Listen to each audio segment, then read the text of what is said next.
Welcome to the Answers for Elders radio show. Meet the trusted experts who will give you straight answers and will help guide you on the path of later life care. Now, here's your host, founder, caregiver, and CEO, Suzanne Newman. And welcome everyone back to Answers for Elders Radio Network with Dr. Shawn Weiss.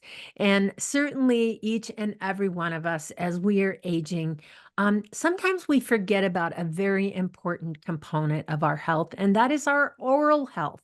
As we get older, our teeth need to be probably a lot more maintenance put into it. It affects our health. And Dr. Weiss is here to share with us a lot about how oral health factors into overall health. How does that, did I say that right, Dr. Yes, Weiss? exactly. Yes. So welcome back to Answers for Elders. Thank you. Thanks for having me.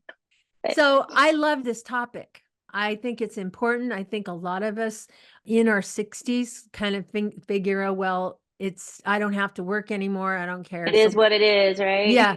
It's expensive to go to a dentist. A lot of seniors are on fixed incomes. I can see kind of the dynamic that our teeth kind of come last. We think that it doesn't matter. And so I'm really glad that we talk about this. So tell us a little bit about how oral health factors in.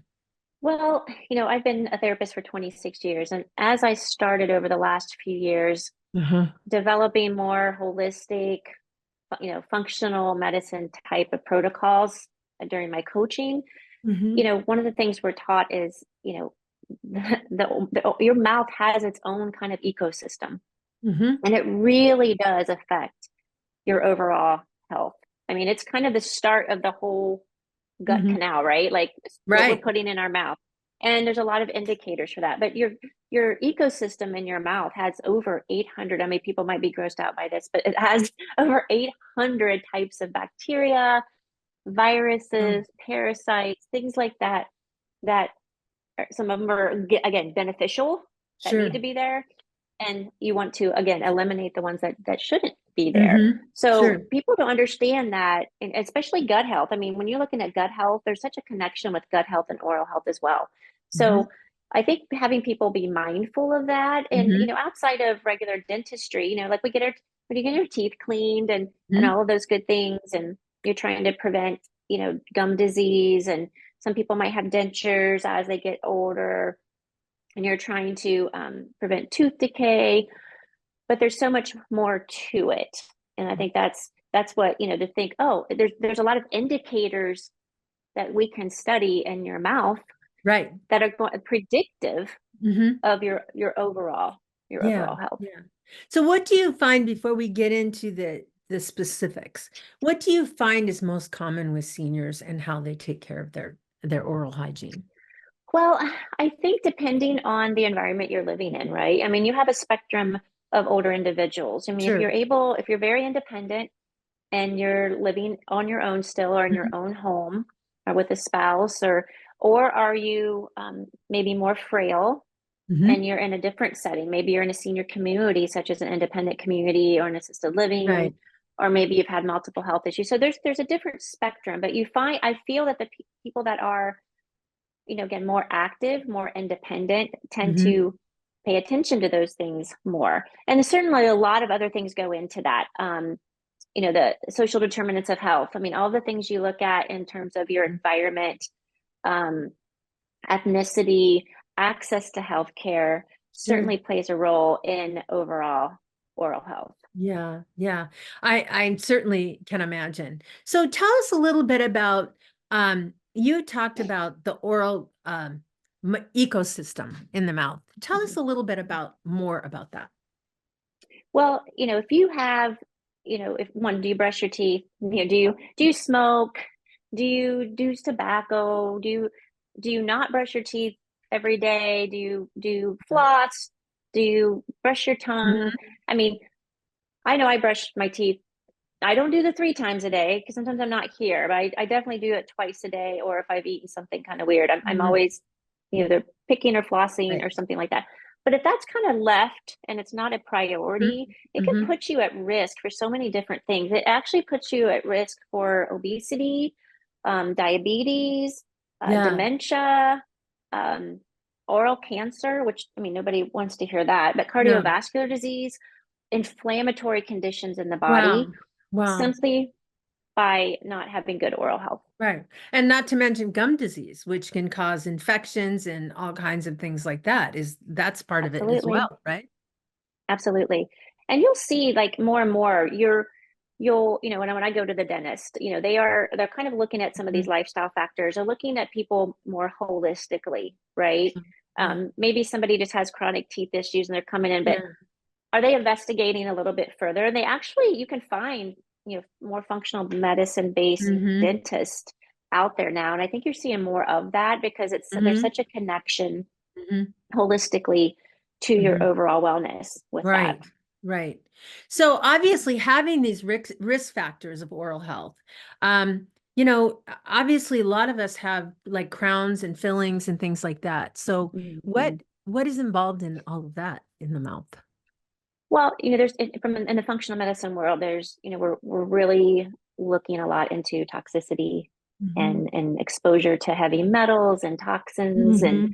and what that does and what gets into your bloodstream. And certainly they're doing studies on, the silver, the crowns, the permanent retainers Mm. that are in your mouth, fillings, what the materials are. And I think they're starting to change some of the, again, I'm not a dentist, but I know that they have changed some of the material in the fillings too. But Mm-hmm. that stuff they found, like when you have your saliva and you have those type of metal implants, like I said, or permanent retainers in your mouth, your saliva is great for kind of breaking that down into metal ions, and then Sure. that goes into your Mm-hmm. bloodstream. Mm-hmm. And And I'm we can certain, test that. yeah. Yeah, and Yeah, I would say too, the plaque that gets on your teeth over time, if you don't have your teeth clean, that can break down the enamel and actually cause gum disease and infection. I know puts you at that's high risk for that. yeah, Absolutely. yeah. Yeah, absolutely. So, when you're looking at, if you have a lot of hardware in your mouth Mm-hmm. and you're like, okay, well, they're there. What can I do about it? You know, Yeah. and if you're not well, I mean, that's just something to Mm-hmm. look at. It's a piece of the Yeah. puzzle, right? Yeah. And we do gut health tests that, even go through stool and things like that, or Mm-hmm. even saliva, where they are testing for any heavy metal Sure. exposure, heavy metal, Right. indicators. And you can do things to assist with that. I mean, there's Right. supplements out for that Yeah. can affect your gut health and Yeah. improve your gut health. Absolutely. And so here's my Mhm. question too. There's disinfecting mouthwashes like that. Is that an important thing to do, or is that kind of a lot of hype? The studies that I've looked at, and I'll see different, I mean, some of the really hardcore, Hmm. you know, people that are like, no, you shouldn't use any mouthwash, don't use Hmm. the mouthwash with the alcohol and things. But there's some great, or, holistic, natural Yeah. mouthwashes in there that I think are fantastic. And you can find these like very readily in your grocery stores or at Costco Hmm. or at Trader Joe's or things like Hmm. that are safe.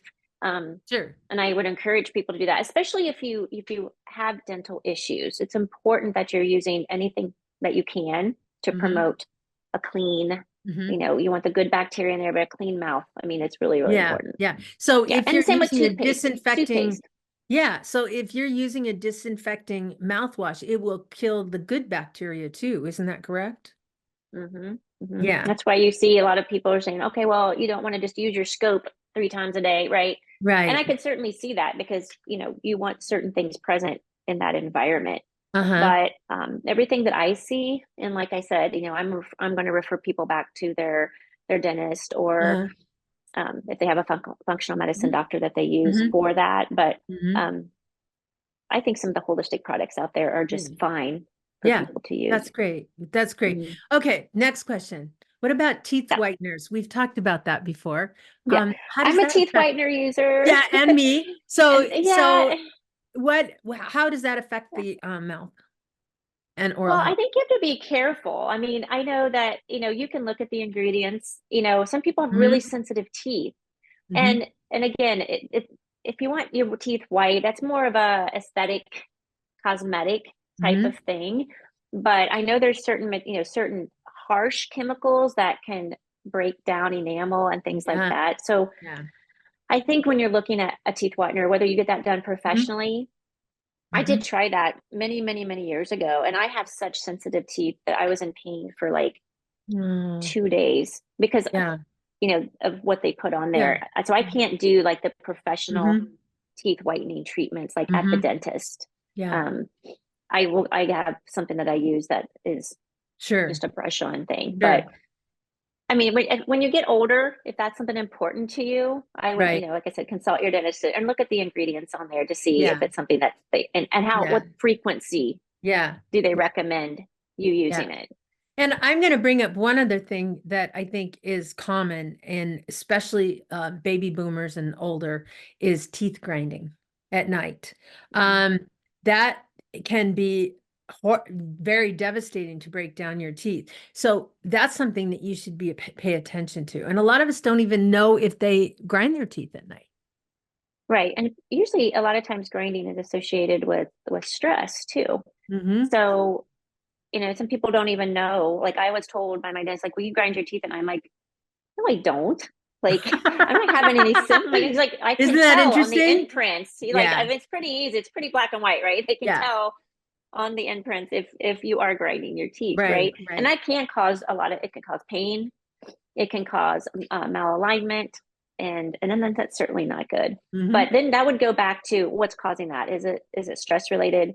Some people take medications where they have very vivid dreams, like that, just some of the effects of medication, and they might just not even realize that they're doing that. So, So obviously in closing, oral health is vitally important, which means regular dental checkups. What else do you recommend? Is there dietary? Well, in your diet, you want to avoid all those heavy sugary foods and heavy sugary snacks, heavy sugar drinks. I mean, sugar is probably one of the biggest, detrimental things you can do for your teeth. The sodas, the candies, all of those things are terrible. And sometimes highly acidic foods, especially as we get older, the highly acidic foods, whether it's the fruits or the drinks, can wear down enamel as well. Yeah. It's something to definitely think about. And, we want to keep our natural, our own teeth for all of our lives if we can. And that's the important part. So Dr. Shawn, thank you so much for sharing this segment. I think it's very important. We should have more information on that. And so you've definitely brought a brand new aspect to Answers for Elders. So thank you. You're welcome.